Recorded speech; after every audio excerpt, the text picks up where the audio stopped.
Hoje, mais uma vez aqui com vocês para a gente falar sobre um assunto que envolve psicologia, envolve direito, envolve vários profissionais, envolve quem? Vocês. Divórcio. Eu tava vendo os dados das estatísticas das últimas, né? De 2023, que é assustador, né? 2023 nós tivemos 420 divórcios, 47% antes de completarem 10 anos, duração média caiu de 15 para 13 e 53% tinham filhos menores. Esses números são números muito importantes, porque a gente observa várias coisas nesses dados, sabe? Então, como advogada de direito de família, como estudante, enfim, de psicologia, o que está acontecendo? Por que isso está reverberando tanto, né? Porque aqui no escritório a gente tem feito muito divórcio. É difícil a gente entrar algumas semanas sem alguma consultoria ou, de fato, algum processo mesmo, né?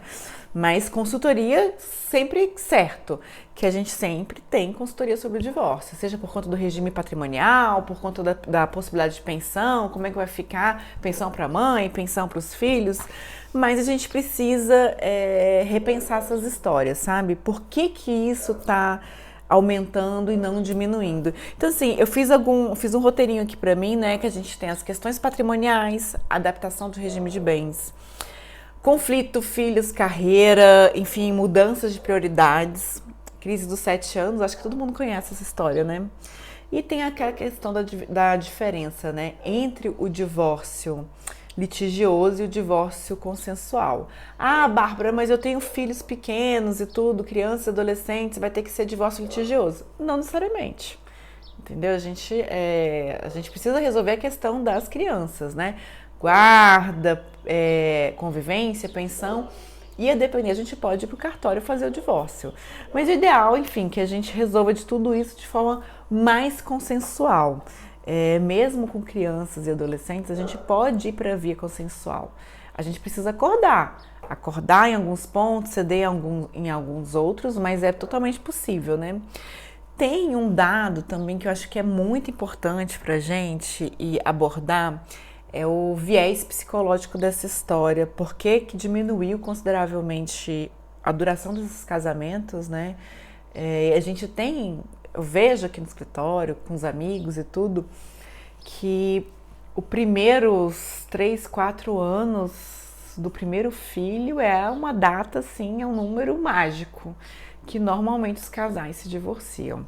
E por quê, né? A gente tem a questão da lua de mel, a realidade e a crise, né? A gente tem uma expectativa de um casal que muitas das vezes casou tendo tantos sonhos, né? E esses sonhos, de alguma medida, eles não conseguiram se concretizar, ou se concretizaram e veio o filho. E tem essa questão, né, do filho também. A gente sabe que isso é o sonho de muitos casais, muitas vezes é sonho só da mãe, muitas vezes é o sonho só do pai. E esse sonho é colocado num pedestal tão grande, que quando a criança vem, que a realidade ela se impõe, né? A gente precisa dizer isso, é algo que eu sempre falo para os meus clientes, a realidade se impõe. Não é fácil, não é um mar de rosas, existe o lado B, né, da maternidade, assim como existe o lado B da paternidade. Então, esse ponto da criança, a vinda dessa criança, ela mexe demais com o casal, mexe demais. Então, isso precisa estar muito bem estabelecido entre vocês dois. Então, a gente tem a questão da lua de mel, realidade e crise, o lado B também do casamento, que ninguém conta, né? Que uma coisa é você passar os finais de semana na casa do namorado ou da namorada. Ah, não, final de semana eu passo na casa dele, mas deu segunda, domingo, eu pego a minha mochilinha e vou me embora para casa dos meus pais. Outra realidade completamente diferente é você morar debaixo do mesmo teto. E aí, demandas, né? Demandas muitas vezes domésticas, demandas financeiras, responsabilidades, né, com seu parceiro, que é outra história. É muito diferente, bem diferente.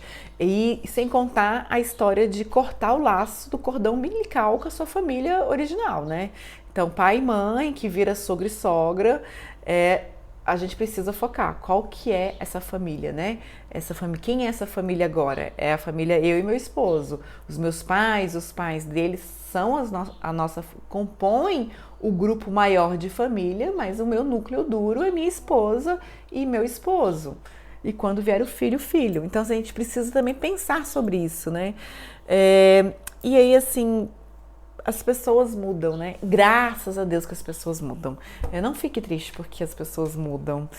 Deus me livre estar casado com alguém que seja a mesma pessoa 10 anos atrás. Deus me livre. Então imagino que você também pense dessa forma. Só que a gente precisa mudar, mas convergir. E é preciso dizer também que existe um mito, né? Que os opostos se atraem, de fato, os opostos se atraem. Porém, vírgula, né? Porém, contudo, entretanto, vírgula, não permanecem juntos.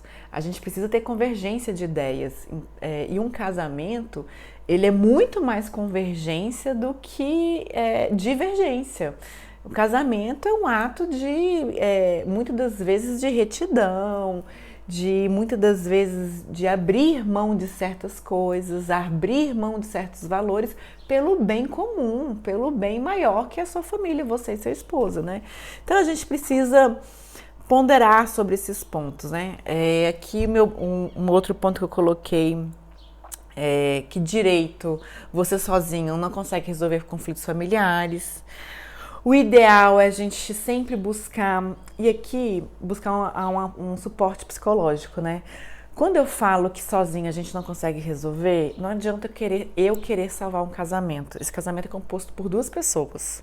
Até então, né, nossa legislação permite trisal, enfim, é um outro assunto para um outro momento. Mas um casal é composto por 2 pessoas. Então as 2 pessoas precisam estar dispostas a fazer esse casamento melhor, a esse casamento dar certo. Quando só tem uma pessoa, não adianta.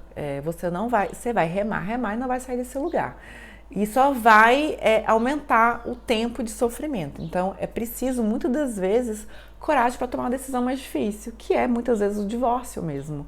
E nessa toada, é necessário, e aqui eu falo como estudante de psicologia, eu falo como pós-graduanda também em psicologia forense, advogada de família há mais de 15 anos, é necessário um suporte emocional profissional. Então, por mais que eu tenha essas qualificações, por mais que assim, eu busquei essas qualificações realmente por necessidade, para poder entregar para o meu cliente um atendimento melhor. Mas muitas vezes isso não é possível, não é o suficiente. Então eu preciso que o meu cliente, e o cliente de todos os escritórios aqui, gente, que envolva questões familiares, questões difíceis, questões sensíveis, ele venha acompanhado de um suporte emocional, um terapeuta. É fundamental. Porque o advogado muitas das vezes não consegue absorver tudo. Falta expertise, falta de fato informação. E escutar, nem todo advogado sabe escutar. A arte da escutatória é uma arte rara nos dias de hoje. Então, assim, eu preciso muitas das vezes ouvir esse cliente com toda atenção. Mas quantos colegas se dispõem a fazer isso? Quantos colegas se dispõem? Não, vem aqui ao meu escritório, eu vou lhe atender e a gente conversa por 1 hora, de 1h30. Atendimento de família, dificilmente a gente faz em 1 hora. Então, assim, é preciso ter esse apoio, esse suporte emocional. Então, o que eu penso nesse viés todo, 3 sinais básicos de alerta para os casais, para eles ponderarem, será que não está vindo aí uma tempestade, uma chuva do divórcio? Como está o diálogo de vocês? Como é que está a intimidade de vocês? E como é que está o tempo de qualidade de vocês? Vocês ainda conversam? A comunicação é só a básica? É uma comunicação violenta? É uma comunicação com amor? Vocês realmente têm o tempo de vocês? Tudo isso é fundamental para a gente ter um casamento mais longevo. Porque dificuldade, gente, todo mundo tem e sempre vai ter. E isso a gente precisa passar por essa terra, por essa vida, encarando que não vai nada cair do céu. Conviver com uma outra pessoa, quem tem irmãos aqui sabe disso. A gente nasce, cresce junto na mesma casa e muitas das vezes é dificílima a convivência pelaquela pessoa que cresceu junto com você. Então, com o parceiro de vida que você escolheu já na sua fase adulta, também não vai ser diferente. Então, a gente precisa fazer muitas concessões para isso dar certo. Então, não estou dizendo que vai ser fácil, mas não estou dizendo que pode ser um martírio. Então, as coisas podem sim ser mais simples, mas a gente precisa conversar. Não adianta você, aqui é um recadinho para você que é mulher, tá? Não adianta você colocar na sua cabeça que o outro pensou, eu achei que ele tivesse pensado sobre isso. Não, verbalize as coisas, a gente precisa ter uma comunicação fluida, sabe? Então, assim, eu preciso que vocês tenham esse cuidado. Não resolveu? Vocês estão sofrendo, a família toda está sofrendo, porque filho também sofre. Todo mundo nessa história sofre. Até a moça que trabalha com vocês na casa de vocês está sofrendo. Buscam um suporte terapêutico, conversa com um advogado especialista em direito de família. Eu sou especialista em direito de família, mas com qualquer outro colega que tenha essa especialização, porque o olhar é mais cuidadoso, o olhar é mais delicado, o olhar é mais sensível. Então busque, mas assim, sempre essa duplinha, sabe? O profissional terapêutico, para você ter esse suporte emocional, e um advogado que de fato seja especializado em direito de família. Bem, eu vou ficando por aqui. É isso que eu tinha para conversar com vocês. Deixe seu like, né? Esqueci de pedir, gente, porque a pedra vocês nunca esquecem de arremessar, mas a flor não. Então, às vezes, vocês esquecem de deixar um like de vocês. Se você não gostou, não tem problema, pode deixar seu dislike, mas deixa seu curtir, assista o vídeo todo, manda para aquele colega, para aquela amiga que precisa ouvir sobre isso, encaminha. Eu vou ficando por aqui. Até a próxima, um beijo para vocês e tchau!